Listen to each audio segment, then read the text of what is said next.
Bonjour, je suis heureux de te retrouver ce mardi pour cette série. Donc, un jour à la fois avec Jésus. On a commencé hier avec cette émission, un jour à la fois avec Jésus. On a prié pour recevoir le calme. J'ai prié pour toi afin que tu puisses recevoir la paix, le calme dans la présence du Seigneur Jésus. Il y avait une telle onction que même Gordon s'est endormi à la fin de l'émission. Ah oui, parfois on est fatigué. On se voit avant les émissions et on se dit, oh là, il faudrait qu'on aille dormir. Allez, c'est justement la question aujourd'hui que le Seigneur nous pose. Et si tu en faisais trop, parfois on est fatigué, c'est normal, c'est parce qu'on a fait ce que Dieu nous avait demandé de faire. Parfois il est possible qu'on en fasse trop.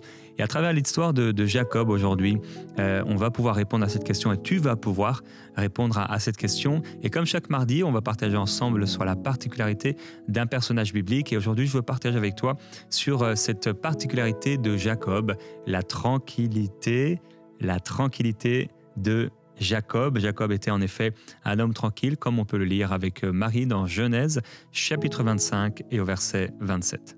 Ses enfants grandirent. Ésaü devint un habile chasseur, un homme des champs. Mais Jacob fut un homme tranquille, qui restait sous les tentes. Voilà donc deux personnages et deux caractères bien différents. Très très intéressant ce que la Bible décrit ici. Donc il y a des enfants qui grandissent, donc c'est des fils d'une même mère. Ésaü, lui, c'est un habile chasseur, c'est un homme qui va dans les champs. Et dans ta traduction, c'est peut-être un peu différent. Et tu as Jacob qui est là, un homme tranquille et qui reste sous les tentes. Alors, je vais te poser une question. Quel mot, si tu devais définir en fait en quelques mots Ésaü, donc l'habile chasseur, l'homme des champs, quel mot tu décrirais pour le définir ? Ce serait quoi sa vie ? Ce serait quoi un peu les mots que tu donnerais pour Ésaü ? Et la même chose pour Jacob. Qu'est-ce que tu pourrais définir ? Qu'est-ce que tu pourrais dire ? Et je veux que tu fasses l'exercice, pas juste m'écouter.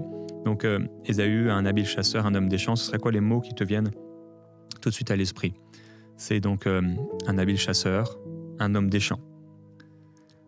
Pense un peu aux mots, peut-être aussi ça peut te décrire. Moi, quand j'ai pensé un peu à ça, donc il y a plusieurs mots qui viennent pour Ésaü. C'est l'activité, c'est la course. Je l'imagine en train de courir là dans les champs, de courir même dans les forêts. Il y a l'action, donc ou des actions, donc un homme d'action, un homme d'activité, un homme qui court. Donc il y a la course, courir. Certainement aussi un homme habile, donc l'habileté. Le côté aussi extérieur, il est à l'extérieur, c'est à l'extérieur que ça se passe. Le travail, bien sûr, c'est un homme qui travaille. Peut-être l'impulsivité, quelqu'un qui est impulsif, quelqu'un qui est un fonceur. Je ne sais pas donc quel mot tu as trouvé, s'il y a des synonymes ou les mêmes mots, peut-être que moi. Et Jacob, donc, la Bible dit un homme tranquille qui restait sous les tentes. Alors pour Jacob, c'est quoi ces mots qui pourraient le définir selon toi ? Quelqu'un qui est là, il est tranquille, il est sous les tentes. Alors peut-être que ce serait les mêmes que moi, bien sûr, la tranquillité, bien sûr. Le repos, la réflexion. Parfois les personnes qui sont là, tranquilles, ils sont aussi dans une sorte de réflexion, toujours en train de penser. Ça peut être calme à l'extérieur, mais ça peut être aussi beaucoup d'activité au niveau de la pensée, en train de réfléchir. On appelle ça les contemplatifs. Donc le calme, la sérénité, peut-être l'intériorité. Alors peut-être deux côtés négatifs de l'un ou de l'autre. Ésaü, on pourrait dire aussi, peut-être ça fait penser à forcer, quand on force les choses. Et j'imagine Ésaü forçait aussi parfois certaines choses et aller au-delà des limites. Mais Jacob, lui, peut-être qu'on pourrait dire, ok, c'est la paresse. La paresse, je ne crois pas que c'était ce genre de tempérament qu'il avait. Je ne pense pas qu'il était sous les tentes parce qu'il était paresseux, mais il avait une tranquillité d'esprit. Et donc, si tu es tranquille d'esprit, si tu es sous les tentes, c'est pas pour aller sur les réseaux sociaux du matin au soir, mais c'est pour être tranquille dans ton cœur, dans ton âme, dans ta pensée. Et dans cette pensée, donc aujourd'hui, quand on parle de la tranquillité de Jacob, je prie que ton cœur puisse avoir la tranquillité de Jacob, un calme intérieur en fait, un repos à l'intérieur. Je prie que si tu as un stress, il y a des gens qui sont stressés, ils ne le savent pas. Il y a des gens, en fait, ils ont certaines attitudes et parfois, il faut quelqu'un pour leur dire mais en fait, ça, c'est du stress. Ou alors, tu ne serais pas un peu stressé ? Et la personne réfléchit parce qu'elle était dans une course, en fait. Et elle n'a même pas le temps de s'arrêter et de se dire mais est-ce que je suis stressé, en fait ? Donc ça peut se manifester par certaines choses qu'on fait, se ronger les ongles, mais pas seulement, beaucoup manger, manger du sucre. Voilà, ça peut être tout un tas de choses qu'on fait comme ça pour gérer le stress. Et je prie que tu puisses bien gérer le stress que c'est de venir, mais que la tranquillité que veut te donner le Saint-Esprit puisse reposer dans ton cœur. On va passer à l'encouragement et avant ça, ce chant que j'aimerais que tu puisses chanter aussi, déclarer. Donc, alors que on entend ces paroles, que tu puisses répéter ces paroles, que tu puisses t'approprier ces paroles alors qu'on loue le Seigneur ensemble.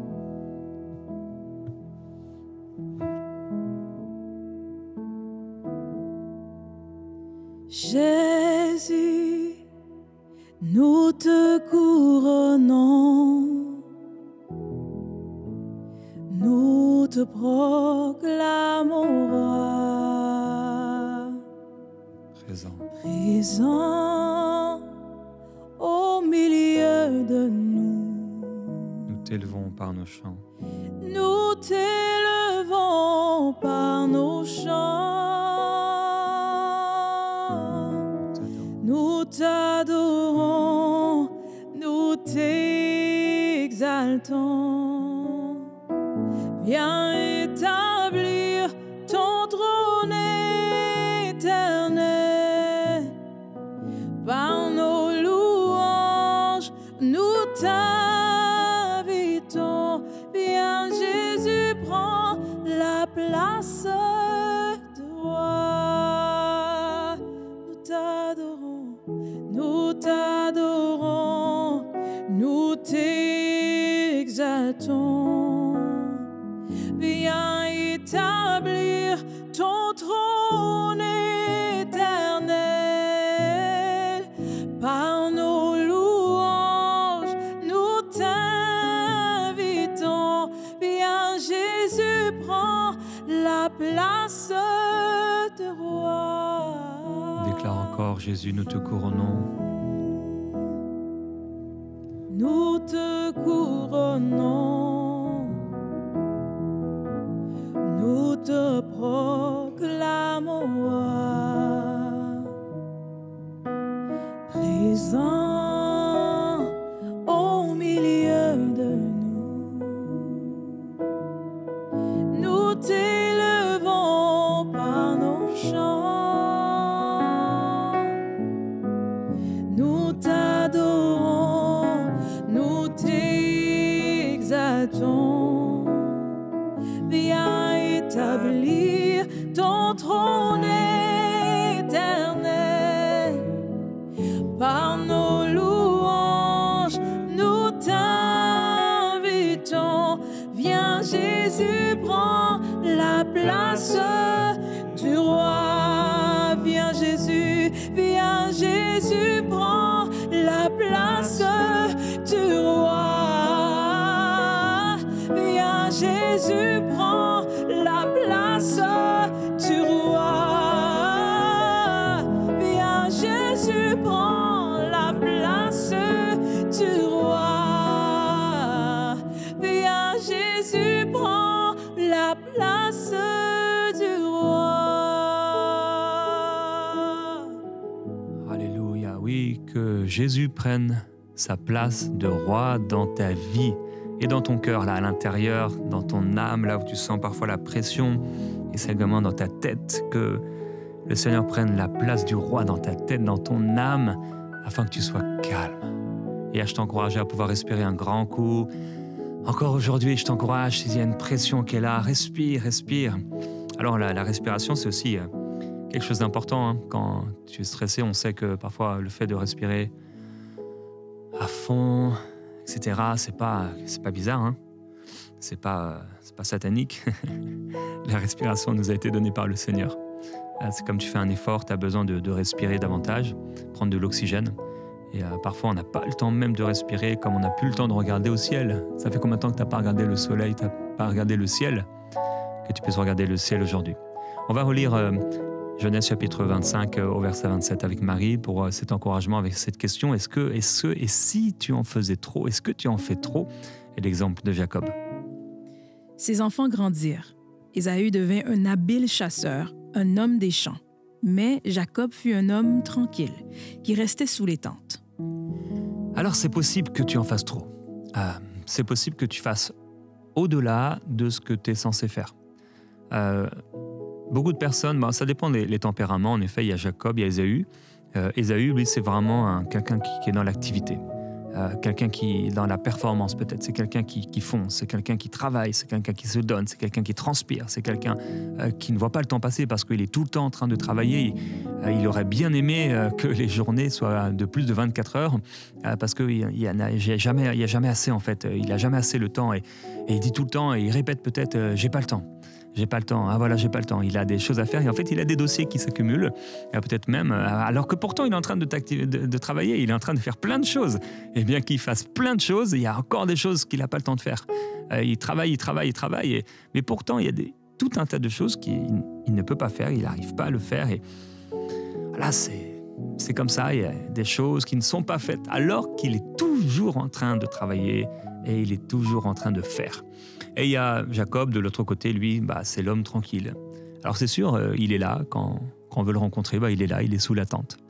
Il est sous la tente, c'est facile de lui parler, c'est facile de le voir, c'est facile de le trouver. Il est là, dans sa tente, sous les tentes, et peut-être il est là avec papa et maman même. Avec maman, il a le temps de cuisiner, il a le temps de faire des petits plats, il a le temps de faire un petit potage aux lentilles. Il a le temps de regarder, de sortir dehors, d'aller marcher un peu, de faire des pas, d'aller, des venues, de penser, de réfléchir, de prier, de lire un livre, de méditer. Il a le temps de répondre aux gens qui viennent lui parler ou qui lui parlent sur WhatsApp ou autre.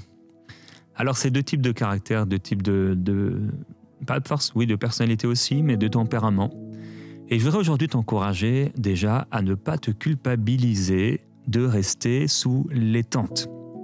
Ne te sens pas coupable d'être tranquille, en fait. Et surtout, si tu es plutôt du côté d'Ésaü, à travailler, à être actif, etc., surtout ne pas te sentir mal à l'aise de prendre un temps de repos et de prendre des vacances. Et même si tu es dans le ministère d'ailleurs, que tu sers les gens et que tu aides les gens, tu as besoin de prendre du repos. Et même si tu es une maman et tu dois t'occuper de tes enfants, il faut que tu prennes du repos.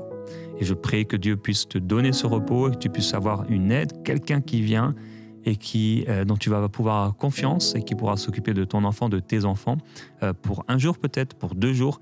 En tout cas, il faut vraiment que tu aies du repos. Si tu as donné tout ce que tu as pu, mon frère, ma sœur, alors sois en paix et ne porte pas plus que le Seigneur te le demande. Donc, c'est cette question, et si tu en faisais trop? Parce que le danger, il vient quand on en porte plus que la grâce que Dieu nous donne. Et on va voir ce principe dans 1 Corinthiens, chapitre 15, verset 10. Par la grâce de Dieu, je suis ce que je suis. Et sa grâce envers moi n'a pas été vaine, loin de là. J'ai travaillé plus que tous, non pas moi toutefois, mais la grâce de Dieu qui est avec moi. Amen. Alors, la grâce de Dieu qui est avec moi. Il est en train de dire « j'ai travaillé plus que tous ». Donc, c'est clair qu'il était plutôt du côté d'Ésaü. Mais je crois qu'il était aussi du côté de Jacob. Paul travaillait, c'était un fonceur, c'était quelqu'un travaillant, comme on peut dire au Québec. C'est quelqu'un qui faisait plus que les autres. C'est à la fois, on voit un moment quand il ne pouvait pas être dans le ministère à temps plein, il fabriquait des tentes et le soir, le week-end, le sabbat, il allait, il annonçait l'évangile et prêchait. On voit aussi à la fin des Actes des Apôtres qu'il recevait les gens chez lui dans sa maison, là quand il va être à Rome, et il va recevoir du matin jusqu'au soir. Il reçoit ces gens matin jusqu'au soir, jour après jour. Waouh, mais on se dit, oh là là, je ne suis pas l'apôtre Paul, moi, j'arrive pas à travailler comme ça, à travailler constamment, être tout le temps de travailler. Et en fait, il n'y a aucun problème parce qu'il faut absolument que tu agisses avec la grâce que Dieu te donne. Et j'aimerais te dire qu'en fait, on n'a pas les mêmes grâces. On n'a pas les mêmes grâces. On n'a pas les mêmes grâces. Il y a des personnes qui ont la grâce d'avoir beaucoup d'enfants. Quelqu'un me disait hier d'une sœur qu'elle est enceinte de son 5e enfant. Et elle aime trop ça. Elle aime trop ça et porte constamment ses enfants. D'ailleurs, même physiquement sur elle, elle porte constamment ses enfants. Elle me dit, waouh, Elle a une grâce pour ça. C'est pas ma grâce. C'est pas ma grâce. C'est peut-être ta grâce, mais c'est pas ma grâce. Et ça m'a fait rire un jour. Je parlais avec Christian Caddy, on l'a reçu plusieurs fois dans les lives et dans Prière Inspirée. Un ami, vraiment un homme formidable qui sert le Seigneur. Et lui, en fait, il parlait de... J'étais chez lui en train de manger. Il nous avait invités avec son épouse, avec Annabelle et Eden. Et il nous dit... je pense qu'à cette époque-là, il n'était pas encore venu à l'EMCI. Et il nous dit, ce que vous faites, c'est vraiment incroyable. Il était un peu dans le genre de dire, je pourrais pas le faire. Il était vraiment admiratif, hein, et il nous partageait un peu son admiration pour toute l'œuvre de MCI. Et je rigolais parce que, en fait, c'est un homme qui, il devrait être à la retraite depuis bien des années, hein, et ne plus travailler. Et du lundi jusqu'au samedi, du matin jusqu'au soir, chaque jour, il va en prison, dans la prison de Nice, et du matin jusqu'au soir, il visite les prisonniers, cellule après cellule, prisonnier après prisonnier, et il est infatigable, inarrêtable. Sa femme a longtemps essayé, mais elle n'a pas réussi. On ne peut pas l'arrêter. Et même le samedi, il continue et il va à l'église le dimanche matin. Il peut prêcher. Et le samedi matin, il prêche aussi à l'église. Le dimanche matin même, il peut prêcher. Et qu'est-ce qu'il fait après avoir été à l'église? Eh bien, il retourne en prison.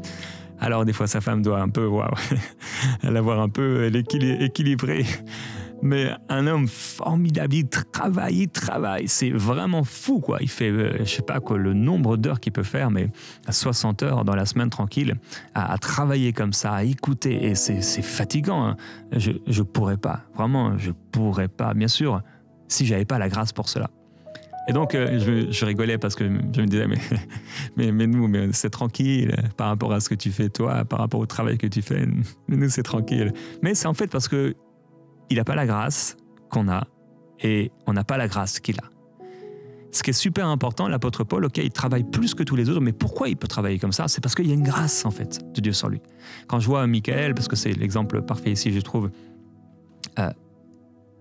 depuis, ça fait 20 ans. Ça fait 20 ans qu'on a commencé cette œuvre, 21 même. Et ce qui est fou, c'est que la première année, on travaillait, donc on était tous ensemble dans une même maison et on travaillait comme des fous et vraiment on se donnait. Les années d'après, on a continué. Après, moi, je me suis marié avant lui et après, lui s'est marié par la suite. Et en fait, il a jamais perdu cette persévérance, cet acharnement à travailler, cette ténacité à travailler, et à travers toutes les saisons de MCI et jusqu'à aujourd'hui avec ma Bible, le projet Ma Bible, il y a encore des fois où je peux revenir, je sais pas, ici au centre, ou alors on a quelque chose à l'église et après la réunion, je vois, il est là dans son bureau, il travaille, et parfois encore jusqu'à 23 heures, et parfois encore, là il y a quelques jours, il travaille jusqu'à 4 heures du matin, 4 heures ou 5 heures du matin, pour débugger quelque chose, pour faire avancer quelque chose, ou pour débloquer quelqu'un dans une situation dans l'équipe. Et en fait, c'est comme si ça s'arrête pas, en fait. C'est un bosseur. Il travaille, et c'est ce qui le pousse, c'est l'amour qu'il a pour le Seigneur. Mais c'est une grâce, en fait. C'est une grâce qu'il a reçue. Le danger, c'est quand on va au-delà de la grâce qu'on a reçue. Et c'est ça aujourd'hui, à travers cette émission, est-ce que tu en fais trop? C'est ce que tu en fais trop, c'est qu'en fait, il y a un moment où il y a une grâce de Dieu sur nous pour accomplir quelque chose qu'on est en train d'accomplir, mais si on force les choses, c'est là que ça devient dangereux. Et Dieu veut t'encourager aujourd'hui à ne pas forcer et à ne pas aller au-delà. Il y a un texte des Écritures qui nous dit ne pas aller au-delà de ce qui est écrit. Je veux t'encourager aujourd'hui à ne pas aller au-delà de la grâce que Dieu t'a donnée. Il y a une grâce. Tu sais, quand Dieu te demande de faire quelque chose, il y a une grâce. Et je racontais ça, et j'expliquais ça à Annabelle il y a des années, quand j'ai commencé à découvrir ce principe, en fait, que Dieu t'appelle à faire quelque chose et il y a une grâce qui est là. Et si tu ne le fais pas tout de suite, tu résistes, tu vas devoir le faire plus tard, mais la grâce, elle va peut-être être un peu diminuée. Tu auras quand même une grâce, mais ce ne sera peut-être pas la même mesure. En tout cas, il y a une grâce de Dieu sur toi. Il y a une grâce de Dieu pour accomplir et pour faire quelque chose. Et je crois que la tranquillité, on a parlé de Jacob, la tranquillité de Jacob, je crois que la tranquillité, c'est en fait respecter et agir sous la grâce que Dieu nous donne. Je crois que c'est ça la tranquillité. Respecter la grâce que Dieu nous donne et agir selon la grâce ou sous la grâce que Dieu nous donne. Donc en fait, finalement, ce n'est pas une question de personnalité. Parce que quelqu'un peut avoir une personnalité plus ou un tempérament comme Jacob et faire un burn-out. Ou quelqu'un peut être comme Ésaü et aussi faire un burn-out. Je ne te parle pas seulement de la personnalité de Jacob ici. Je te parle de l'intérieur de Jacob. Le cœur, en fait, qu'est-ce qui se passe à l'intérieur, en fait, dans ton âme? Dans ton âme, qu'est-ce qui se passe? Tu peux être Ésaü, avoir le caractère, le tempérament, la personnalité d'Ésaü, mais ce que le Seigneur veut, c'est que tu aies le calme, la tranquillité de Jacob à l'intérieur. À l'intérieur. C'est-à-dire tu peux être très occupé, faire beaucoup de choses, mais ce que Dieu veut, c'est que tu aies le calme à l'intérieur. On lit dans Genèse chapitre 25 au verset 29. Comme Jacob faisait cuire un potage, Ésaü revint des champs accablé de fatigue. Wow, voilà, accablé de fatigue. Et c'est exactement ça le danger. Jacob, il fait cuire son potage tranquille. Il fait cuire son potage tranquille. Ésaü, il est accablé de fatigue. Accablé. C'est pas seulement il est fatigué, mais il est accablé de fatigue. En fait, quand tu sors de la grâce de Dieu, tu t'exposes à la fatigue et au danger. Quand tu sors de ce que Dieu t'a demandé de faire, quand tu fais plus que ce que Dieu t'a demandé de faire, c'est là que ça devient dangereux. Tu devais faire 8 heures, mais tu fais 12 heures. Si Dieu t'a demandé de faire 8 heures, mais tu fais 12 heures, les 4 heures là, c'est dangereux. Alors peut-être tu vas sortir de là et tu vas dire « Ok, ouais, je suis un peu plus fatigué d'habitude », mais si tu fais une fois, tu fais 2 fois, tu fais 3 fois, et en plus, même une seule fois, il est possible que ça crée quelque chose en toi, que ça te mette, en fait, que ça t'expose. Que ça t'expose. Aller au-delà de la grâce de Dieu va t'exposer. Je t'encourage, mon frère, ma sœur, même si c'est Dieu qui a dit, à pouvoir, le Dieu qui a dit est le Dieu qui va te donner une grâce et le Dieu qui va te donner de la sagesse pour agir et pour ne pas t'exposer. En fait, je devrais faire une émission, même une série, juste sur le fait de s'exposer. On est dans un monde où on expose tout. Les réseaux sociaux, on expose tout, on s'expose. Et on ne réalise pas qu'en fait, c'est pas seulement on expose tout, mais quand on expose tout, on s'expose. Quand une fille commence à mettre ses photos là, sur les réseaux sociaux, etc., mais elle est en train de s'exposer. Elle s'expose. C'est pas juste elle expose, elle s'expose. Et à quoi elle s'expose? Mais elle s'expose à des dangers. Elle s'expose à la convoitise. Elle s'expose à toutes sortes de choses. J'aimerais qu'on puisse prier. Parce que je crois qu'il y a plusieurs personnes qui s'exposent. Et qui vont au-delà de ce que le Seigneur leur a demandé. Et j'ai un jour fait un rêve comme ça d'un jeune pasteur. Et il exposait des choses qui n'étaient pas le reflet de sa vie personnelle. Et le Seigneur m'avait donné ce verset sur Ésaü et Jacob. Et je l'avais encouragé à ne pas courir. Arrête de courir. Prends le temps avec Dieu. Trouve le repos avec le Seigneur. Et Père, je prie pour mes frères et mes sœurs qui courent. Tu sais, Seigneur, combien je peux être occupé, comment je peux être chargé et combien j'ai besoin de la prière quotidienne, matinale. Si j'ai pas mon temps avec toi, je suis tellement mal. Je manque d'oxygène. Je te demande s'il te plaît, Seigneur, la sagesse pour mon frère et ma sœur. Père, tu voudrais tellement avoir des vrais disciples. Des enfants, oui, mais des disciples. Tu voudrais tellement que on prenne le temps de s'arrêter. Tu dis, arrêtez, sachez que je suis Dieu. Et aujourd'hui, tu vas encourager quelqu'un qui en fait trop. En fait, il en fait trop. Il ne peut pas porter tout le poids du monde. Il ne peut même pas porter le fardeau de tout le monde. Même toi, Seigneur Jésus, tu savais t'arrêter. Tu savais te reposer. Tu savais te mettre à l'écart. Parfois, tu voulais que personne ne sache là où tu étais. Alors oui, tu répondais par ta miséricorde aux besoins des gens. La grâce du Père était sur toi. Tu avais l'onction sans mesure. Mais mon frère, ma sœur, il y a une grâce que tu as mise sur lui, sur elle. Et je prie qu'elle puisse respecter cette grâce. Père, je prie pour quelqu'un aujourd'hui qui en fait trop. Je prie pour quelqu'un qui devait s'arrêter depuis longtemps mais qui ne l'a pas fait et qu'il court un danger. Je prie pour quelqu'un qui est peut-être au bord du burn-out et il vient sans prévenir ce burn-out. On s'épuise, on s'épuise, on s'épuise, on s'épuise, on s'épuise, et on pense que, et on croit que ça va bien aller. Et au bout d'un moment, ça peut être pour certains dangereux pour leur corps. Et Père, je prie vraiment pour ta sagesse.